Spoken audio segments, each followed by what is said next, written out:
প্রতীক জৈনের বাড়ি এবং আইপ্যাক অফিসে তল্লাশিতে বাধা দেওয়া হয়েছে, এই অভিযোগে এবার হাইকোর্টে গেল enforcement directorate.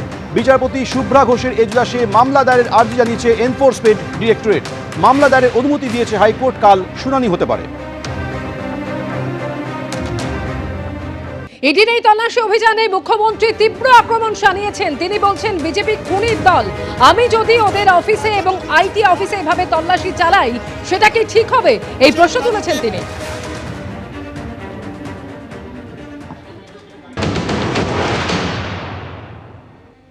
BJP is a killer's party. They are the great killer of democracy. An IT office, IPAC office. How can they do it like this? If I raid their party, their IT office, will it be all right? Please remember, one sided कुछ नहीं हो सकता है। हाँ, हम अभी तक भी चुप है, इतना सहन कर रहा है,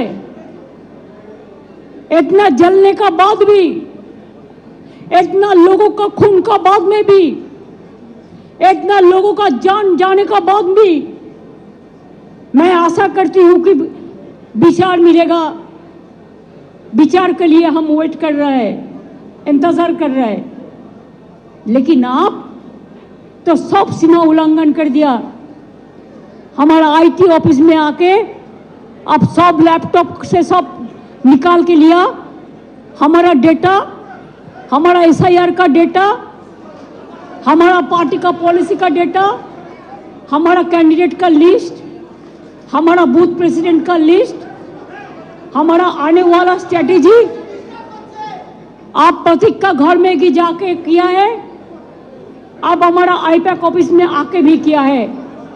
it is not that they are privately operating, they are very much authorised by the All India Trinamool Congress. BJP का माफी का हम बेनामी नहीं करते हैं, ये हम हमारा नाम पे काम करता है एग्रीमेंट का मुताबिक। আজ সকাল থেকে যে খবরে আমাদের নজর রয়েছে, আইপ্যাকের অফিস এবং আইপ্যাক কর্ণধারের বাড়িতে ইডির অভিযান। এবং আজকে প্রথমেই সকালে মুখ্যমন্ত্রী মমতা বন্দ্যোপাধ্যায় তিনি আইপ্যাক কর্ণধারের বাড়িতে পৌঁছে যান এবং সেখান থেকে পৌঁছে যান সল্টলেকে আইপ্যাকের অফিসে। আর সেই অফিস থেকে প্রায় 4 ঘন্টা পর বেরোলেন মমতা বন্দ্যোপাধ্যায়। ইডির এই অভিযান নিয়ে তিনি কড়া সুরে আক্রমণ শানিয়েছেন মমতা বন্দ্যোপাধ্যায়। তিনি অভিযোগ করছেন যে হামলার প্রত্যুত্তর জনগণ দেবে, অসত্যের বিরুদ্ধে ডিফামেশন করার দায়িত্ব আমার, এভাবেই হুঙ্কার দিয়েছেন মুখ্যমন্ত্রী। আউটরাম ঘাটের অনুষ্ঠানে তিনি যোগ দেন এবং সেখানে যোগ দেওয়ার পর ফের সেক্টর 5-এ আইপ্যাকের অফিসে আসছেন মুখ্যমন্ত্রী।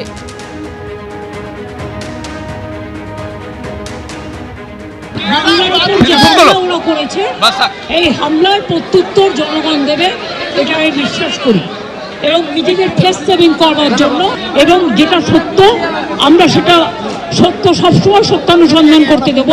কিন্তু অসত্য কথা যারা বলেছে বিজেপির কথা শিখিয়ে তাদের বিরুদ্ধে ডিফামেশন করার দায়িত্ব আমার। কয়লা পাচার মামলা এবং হাওয়ালা যোগের তদন্তে আজ সকাল থেকে ইডির এই অভিযান চলছে। আজ একেবারে সকাল থেকে ইডি এই তল্লাশি অভিযান শুরু করে। একদিকে সল্টলেকে আইপ্যাকের যে অফিস রয়েছে সেখানে, এবং তার আগে প্রথমে ইডি আধিকারিকরা তারা পৌঁছে যান আইপ্যাক কর্ণধারের বাড়িতে।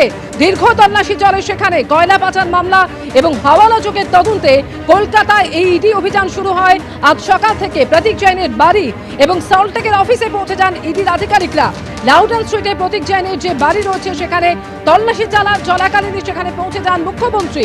কলকাতা সিপি মনোজ বার্মা পৌঁছানোর পর সেখানে হাজির হন তিনি। হার্ড ডিস্ক, ল্যাপটপ, আইপ্যাক কর্ণধারের ফোন নিয়ে এরপর বাইরে বের হন।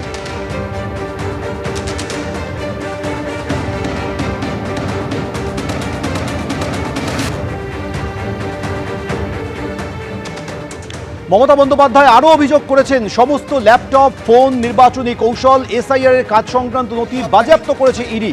আমরা নথিভুক্ত রাজনৈতিক দল আয়কর দিই, নতুন করে সব কাগজ তৈরি করাতে গেলে নির্বাচন পেরিয়ে যাবে। আমি এটাকে ক্রাইম বলে মনে করছি। আর কি বললেন মুখ্যমন্ত্রী, শুনুন। অপারেশনটা স্টার্ট করেছে ভোর 6টা থেকে, যখন অফিসে কেউ ছিলই না প্রায়, এবং তারা এসে আমাদের পার্টির সব ডেটা, সমস্ত ল্যাপটপ, সমস্ত আইফোন বা ফোনে যে সমস্ত স্ট্র্যাটেজি আছে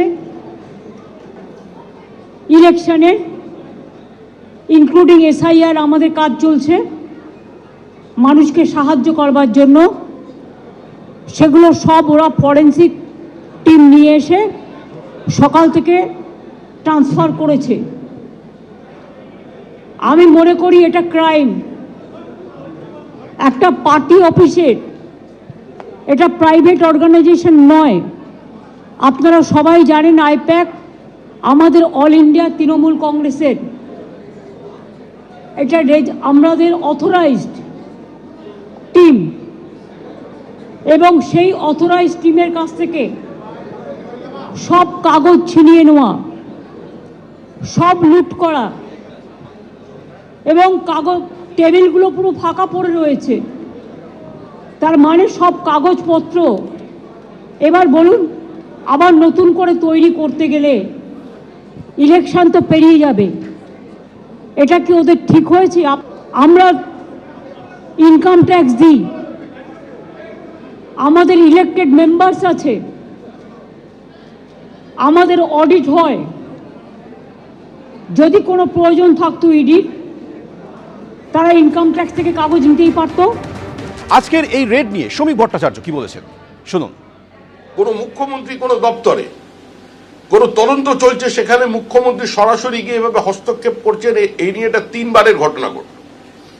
রাজীব কুমারের ক্ষেত্রে একবার হয়েছে, তিনি ধর্ণা দিয়েছিলেন, এভাবে কাড়াকাড়ি করেন। তারপরে ফিরহাদ হাকিমের ক্ষেত্রে তিনি সেখানে অবস্থান করেছেন, সেটাতে হয়তো প্রতীকী প্রতিবাদ ছিল। কিন্তু আজকে রাজ্যের মুখ্যমন্ত্রী যেভাবে একটি অফিসের মধ্যে ঢুকে গিয়ে সেটাকে দলীয় কার্যালয় হিসেবে স্থির করে দিলেন, তাহলে তৃণমূল মানে কি? এটা কি রাজনৈতিক দল? ইডি কেন হানা দিয়েছে, সিবিআই কেন গেছে, ইডি কেন তদন্ত করছে, সেটা সম্পূর্ণ ইডির ব্যাপার। আমরা ইডির মুখপাত্র নই। আমরা তো দলের পক্ষ থেকে বারবার বলেছি যে ইডি সিবিআই এর অফিসে তালা লাগিয়ে দিলেও, জিএসটি ইনকাম ট্যাক্স বন্ধ করে দিলেও পশ্চিমবঙ্গের আগামী নির্বাচনে তৃণমূল কংগ্রেস হেরে যাবে। এবিপি আনন্দ, এগিয়ে থাকে, এগিয়ে রাখে।